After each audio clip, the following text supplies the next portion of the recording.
बाहर फेरी वाला आया था, कई तरह का सामान लेकर। बिंदियाँ, कांच की चूड़ियाँ, रबर बैंड, हेयर बैंड, कंघी, कांच के और भी बहुत सारे सामान थे। आस पड़ोस की औरतें उसे घेर कर खड़ी हुई थी। काफ़ी देर तक बाबा गेट पर अपनी लाठी टेक कर खड़े रहे। जैसे ही औरतों की भीड़ छटी, बाबा अपनी लाठी टेकते हुए फेरी वाले के पास पहुंच गए और उसका सामान देखने लगे। शायद वे कुछ ढूंढ रहे थे। कभी सिर ऊंचा करके देखते, कभी नीचा। जो देखना चाह रहे थे वह दिख नहीं रहा था। हैरान परेशान बाबा को फेरी वाले ने देखा तो पूछा, कुछ चाहिए था क्या बाबा? पर बाबा ने सुनकर अनसुना कर दिया। धीरे धीरे लाठी टेकते हुए फेरी के ही चक्कर लगाने लगे। कहीं तो दिखे वो जो वे देखना चाह रहे हैं। फेरी वाले ने दोबारा पूछा, बाबा कुछ चाहिए था क्या आपको? अब की बार बाबा ने फेरी वाले से कहा, हाँ बेटा, क्या चाहिए बताओ, मैं ढूंढ देता हूँ। मुझे ना वो बिंदिया चाहिए थी। बिंदिया? बिंदिया क्यों चाहिए बाबा? बाबा ने अम्मा की तरफ इशारा करते हुए बताया, अरे मेरी पत्नी के लिए चाहिए समझदार। बाबा का जवाब सुनकर फेरी वाला हंस दिया। किस तरह की बिंदिया चाहिए? बड़ी बड़ी गोल बिंदिया चाहिए, बिल्कुल लाल रंग की। फेरी वाले ने बिंदिया का पैकेट निकाल कर दिया। यह देखो बाबा, ये वाली? अरे नहीं नहीं, ये वाली नहीं, बिल्कुल लाल सी। फेरी वाले ने वो पैकेट रख लिए और दूसरा पैकेट निकाल कर दिखाया। बाबा ये वाली? अरे तुझे समझ में नहीं आता क्या? बिल्कुल लाल लाल बिंदिया चाहिए। फेरी वाले ने सारे पैकेट निकाले और फेरी के एक तरफ फैलाकर रख दिए। आप खुद ही देख लो बाबा, कौन सी बिंदिया चाहिए। बाबा ने अपने कांपते हाथों से बिंदियों के पैकेट को इधर उधर किया और उसमें से एक पैकेट निकाला। हाँ हाँ, ये वाली। बाबा के हाथ में बिंदी का पैकेट देखकर फेरी वाला मुस्कुरा दिया। बाबा ने तो मैरून रंग की बिंदी उठाई थी। कितने की है? 10 रुपए की है बाबा। अच्छा। कीमत सुनकर बाबा का दिल बैठ गया। फिर भी बोले, ठीक है, अभी लेकर आता हूँ। बाबा लाठी टेकते हुए पलट कर जाने लगे।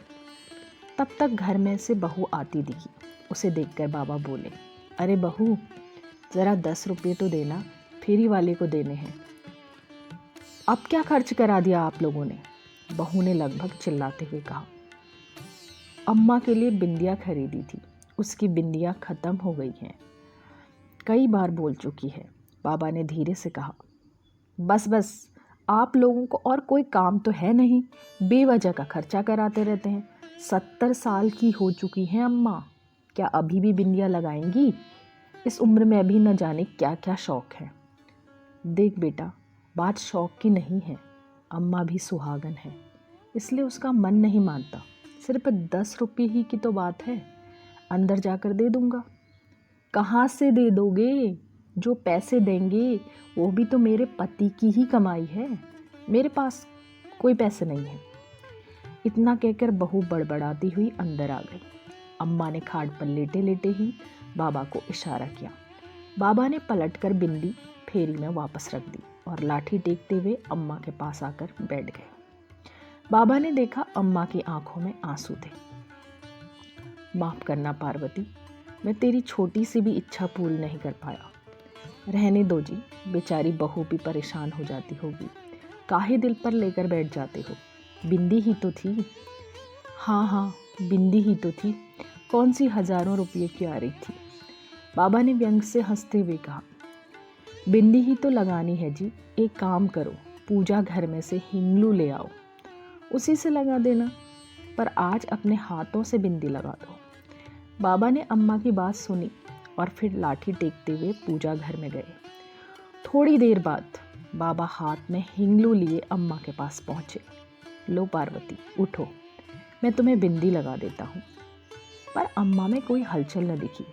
बाबा ने दोबारा कहा, पार्वती, ओ पार्वती, सो गई हो क्या? तेरी बड़ी इच्छा थी ना बड़ी सी लाल बिंदी लगाने की, ले देख, मैं हिंगलू ले आया हूँ, अब बड़ी सी लाल बिंदी लगा दूंगा, पर तू बैठ तो सही। पर अम्मा बिल्कुल शिथिल पड़ी हुई थी, शरीर में कोई हलचल नहीं थी। बाबा का दिल बैठ गया। हाथ में हिंगलू लिए अम्मा के पास ही बैठ गए। आंखों से झरझर आंसू बह रहे थे, पर एक भी बोल न फूटा। अम्मा जा चुकी थी हमेशा के लिए। थोड़ी ही देर में रोना धोना मच गया। आस पड़ोस के लोग आ गए। बेटे को बुलाया गया और अम्मा को अंतिम यात्रा के लिए तैयार किया जाने लगा। अम्मा को नहला धुला सुहागन की तरह तैयार कर अर्थी पर लेटा दिया गया और बाहर लाया गया।